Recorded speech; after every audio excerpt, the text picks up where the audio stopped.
Alors bonjour à tous, bonjour à toutes et à tous, bienvenue sur dailyfx.fr, Vincent Gann pour vous retrouver brièvement cet après-midi, émission Wall Street Insider, il est 15h19. L'actualité du jour ce matin, la Commission européenne qui sans surprise revoit en hausse ses prévisions de croissance économique pour la zone euro en 2015. En début d'après-midi, la publication d'un déficit commercial supérieur au consensus aux États-Unis qui a mis d'ailleurs le dollar US sous pression. Je vais revenir sur un graphique du taux de change euro-dollar. Vous êtes en train d'assister à une émission Wall Street Insider. Concrètement, ce qu'il faut retenir des éléments à suivre, c'est tout d'abord l'agenda économique du jour, donc 14h30, cette balance commerciale. Le consensus est battu. Le consensus est battu négativement à 15h45. L'indice PMI des services au mois d'avril, le consensus établi à 57,8. À 16h, l'indice IBD TIPP d'optimisme économique à nouveau aux États-Unis au mois de mai. Le consensus établi à 50. À 16h, l'indice ISM non manufacturier au mois d'avril, toujours aux États-Unis. Le consensus s'établit à 56.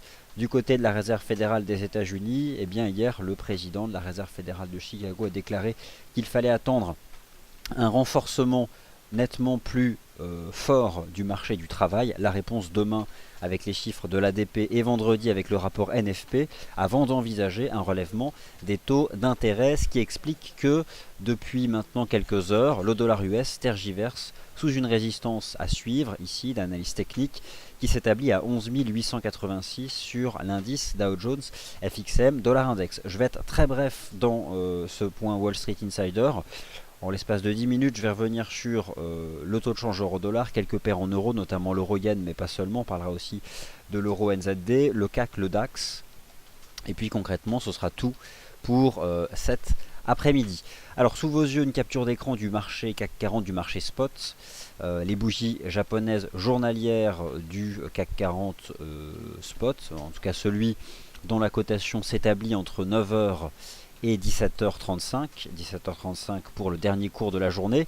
Moi aujourd'hui j'insiste sur d'une part la faiblesse du volume d'échange, notamment dans l'accélération ce matin, peu avant la publication par la Commission européenne de ces nouvelles perspectives de croissance économique pour l'année 2015, avec pile poil un test de la ligne de coup du double top que vous connaissez tous sur le CAC 40 à 5130 points, test identique sur le DAX et sur un certain nombre de marchés d'indices boursiers au sein de la zone euro qui s'apparente simplement à un mouvement de retour.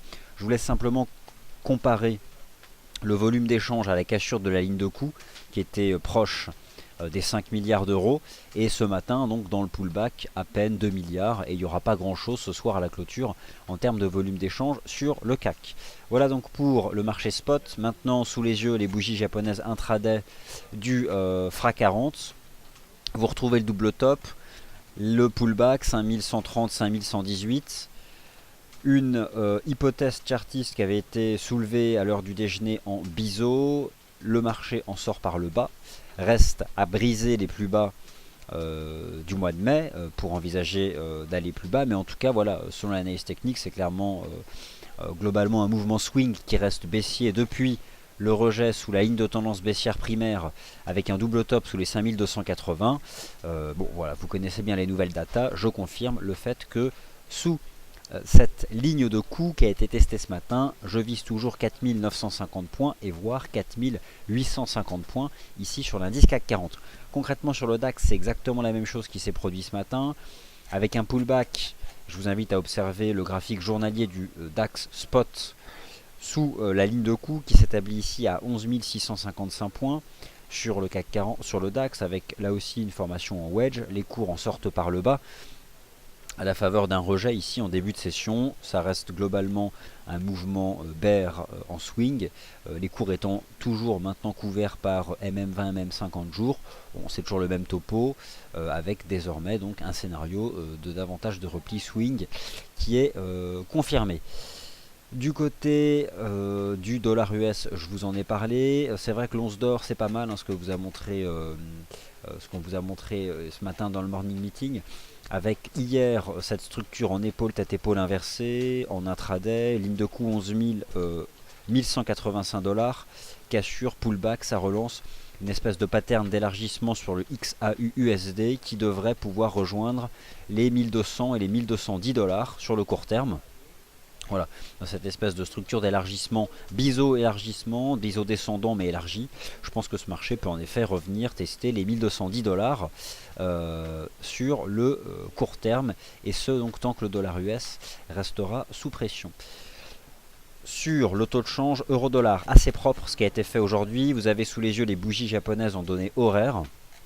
J'apprécie d'une part le nouveau test ici du nuage, attention il s'agit du nuage daily, suivi d'un pullback très précis qui a eu lieu ici à 1,1110, puisque d'une certaine façon le taux de change est sorti par le haut d'un espèce de wedge ici, d'un biseau descendant, qui traduit toujours le fait que ce marché reste influencé par le signal d'achat qui a été donné le 29 avril par la cassure des 1,1050 dollars, sortant par le haut finalement d'une phase de range qui a duré entre la mi-mars et la fin du mois d'avril. Donc l'idée c'est que désormais au-dessus des 1,1050, le scénario encore qui s'impose reste celui de revenir tester les 1,12, voire les 1,1250, voire les 1,1280. En tout cas ici, je trouve qu'on a un chandelier H1 qui est plutôt, c'est clairement bullish, hein. Le signal a été donné en fait ce matin, confirmé ici avec un mouvement qui est probablement plus propre au dollar US, avec la publication d'un déficit commercial qui est supérieur au consensus aux États-Unis. Voilà donc pour l'eurodoll. Il y a une autre paire en euros, moi, qui me semble assez intéressante, c'est l'euro-yen. Après, je vous parle du CAD-yen et du pétrole, et concrètement, j'aurai fini de vous parler des actifs qui là m'intéressent. J'apprécie l'euro-yen avec un parallèle graphique avec l'eurodoll, à savoir le fait que le marché est probablement sorti par le haut d'une espèce de conso. C'était un wedge sur l'eurodoll, probablement une espèce de flag, ici un drapeau sur l'euro-yen. Je pense que l'euro-yen a une probabilité intéressante de revenir tester les 135 yens, et ce désormais tant qu'il se maintient au-dessus donc des 133,50. Là c'est un graphique H4. Si je zoome en H1, on retrouve ici donc ce canal dont je vous parle, dont les cours, il me semble, sont sortis par le haut. J'apprécie aussi cette cassure sur le RSI H1 de l'euro-yen, qui me semble assez propre. J'espère que je parle pas dans le vide. Ouais, non, c'est bon, ça a l'air de marcher. Donc voilà, je pense qu'on peut faire 135 yens. Ça me paraît tout à fait envisageable sur ce taux de change euro-yen. Plus que l'euro-yen, le CAD-yen avec une target que j'envisage depuis plusieurs semaines maintenant, qui s'établit à 100 yens et qui sera atteint lors des toutes prochaines heures. C'est un graphique auquel je ne touche pas sur le CAD-yen depuis la cassure des 96 au 70, qui correspond à peu de choses près à la cassure des 54 dollars, cassure haussière sur le prix du pétrole, avec ici des extensions de Fibonacci auxquelles elles sont inchangées depuis ce jour-là. Depuis, je n'y ai absolument pas touché. 100 yens, je pense que c'est une cible qui sera atteinte. 99,88. En tout cas, voilà, je pense que c'est quelque chose qui se déroule bien, avec toujours une corrélation positive assez marquée entre le dollar canadien et le pétrole. Moi, le pétrole, je visais 60 depuis longtemps, notamment depuis le rebond sur 50 dollars, mais depuis le piège sous les 44. Est-ce qu'on peut viser davantage? Probablement, si le marché déborde les 60, que cette cible à 63-70 pourra être rejoint.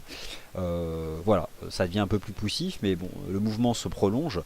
Et d'ailleurs, le pétrole a à nouveau tenu cette ligne de tendance qui existe depuis le 1er avril, qui attrape le point bas du 18 mars et le point bas du 1er avril. Ça relance, on va au-dessus, on tente de sortir par l'eau de cette espèce de canal. Je pense que oui, désormais, on peut probablement aller chercher 63, 71. Ça reste dans l'ordre du possible. Le cuivre, j'en parlais hier pour viser 3 dollars, on a fait 2,94. Je pense qu'on peut toujours aller chercher ces 3 dollars, ce sera probablement bientôt chose faite. J'apprécie le taux de change euro-dollar, j'apprécie le taux de change euro-yen. Il en va de même pour l'euro NZD. Là encore, c'est de l'analyse technique, il y a du news flow qui vient. Mais au fond, je pense qu'on est aussi probablement sorti par le haut d'un petit biseau, d'un wedge quoi. Alors je pense que là aussi on pourrait envisager revenir tester les 1,49 voire davantage. Il y a un support ici sur le RSI qui est pas mal sur l'euro NZD. Voilà, bon ensuite les paires en yen il y en a plein. Le GBP yen, pas mal aussi ce qu'il fait. Le rebond sur 181,50. La livre sterling, il y a de l'actualité dans 2 jours. Bon, vous êtes au fait de ces choses-là. Voilà, concrètement, c'est tout ce que j'avais à vous dire. Je regarde vos commentaires.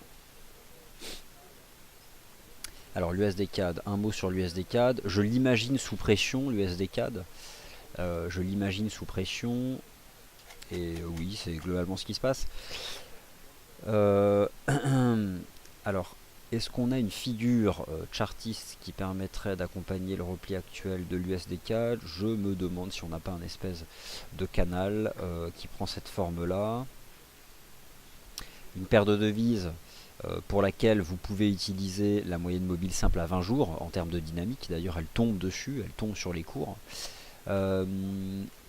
Il est sous pression, l'USD CAD, bon, à la fois du fait d'une baisse du dollar US, mais qui reste assez légère, et la poursuite du renforcement du dollar canadien.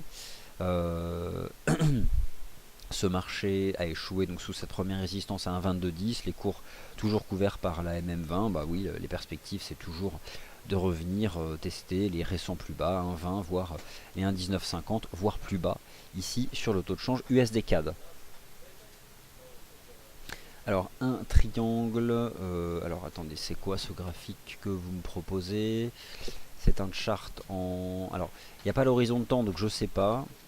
Mais oui, il y a probablement un niveau important à 1,2087. C'était cette zone-là. Moi, j'avais 1,2075. C'est vrai que le marché bascule en dessous. Donc, en effet, je pense que l'USD4 devrait se replier en direction des 1,20 du fait de tous les éléments que je viens d'évoquer. Voilà. Ensuite, je rejette un coup d'œil au taux de change euro-doll. L'euro-yen me plaît, ça vous l'avez compris. L'euro-doll, l'euro AUD. Alors, l'euro AUD, l'euro AUD, au fond, il y a un support à 1,4020. On l'a pas testé. J'aurais tendance à dire que l'euro AUD finalement il reste dans une espèce de vaste range entre 1,3715 et 1,4450. Voilà. Et puis concrètement c'est tout ce que j'avais à vous dire. Donc je vous retrouve à 17h30 pour un point qui là aussi sera très bref. Je reviendrai sur la séance du CAC, sur certaines actions. Je vous proposerai un graphique d'une action qui sera le graphique du titre Alcatel-Lucent. Pourquoi? Parce que c'est un titre qui fait parler de lui, il y a de l'actualité et c'est probablement le titre, la valeur du CAC qui est la plus suivie en termes de stratégie de trading. Je vous présenterai un graphique qui est particulièrement négatif pour les perspectives d'évolution de ce marché. Rendez-vous à 17h30. Merci.